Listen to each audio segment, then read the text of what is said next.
መጽሐፈ ኢዮብ ምዕራፍ 29 ኢዮብም እንዲህ ሲል ንግግሩን ቀጠለ። በእግዚአብሔር የተጠበቅኩበትን ዘመን ያለፈውንም ወራት ምንኛ ተመኘው። ያን ጊዜ መብራቱ በራሴ ላይ ይበራ ነበር፣ በብርሃኑም በጨለማ ውስጥ አልፌ እሄድ ነበር። እኔም ብርቱ ነበርኩ፣ የእግዚአብሔርም ወዳጅነት ቤቴን ይባርክ ነበር። ሁሉን የሚችል አምላክ ከኔ ጋር ነበረ፣ ልጆችን በዙሪያዬ ነበሩ። መንገዴ በቅቤ የራሰ ነበር፣ አለቱም የወይራ ዘይት ያመነጭልኝ ነበር።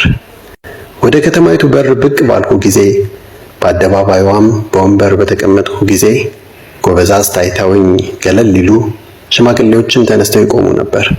የሰፈሩ ታላላቅ ሰዎች ከመናገር ይቆጠቡ፣ እጃቸውንም ባፋቸው ላይ ይጭኑ ነበር።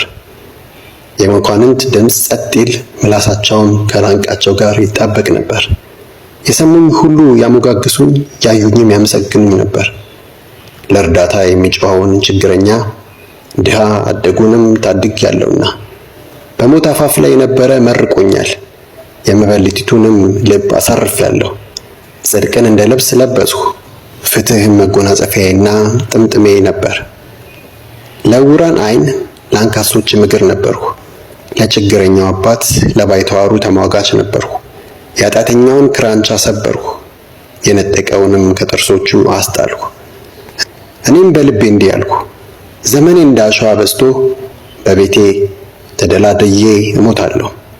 ስሬ ወደ ውሃ ይዘረጋል፣ ጠልም በቅርንጫፌ ላይ ያድራል። ክብሬ በውስጤ አዲስ እንደሆነ ቀስትም በእጄ እንደ በረቴ ይኖራል። ሰዎች ምክሬን በጸጥታ በመጠባበቅ በጉጉት አዳምጡኝ። እኔ ከተናገርኩ በኋላ የሚናገር ሰው አልነበረም። ቃሌም እየተንጠባጠበ በጆሮአቸው ይገባ ነበር። ዝናብ እንደሚጠብቅ ሰው ጠበቁኝ፣ ቃሌንም እንደ በልግ ዝናብ ጠጡ።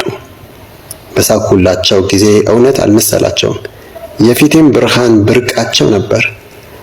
መንገድ መርጬላቸው አለቃቸው ሆኜ ተቀመጥኩ።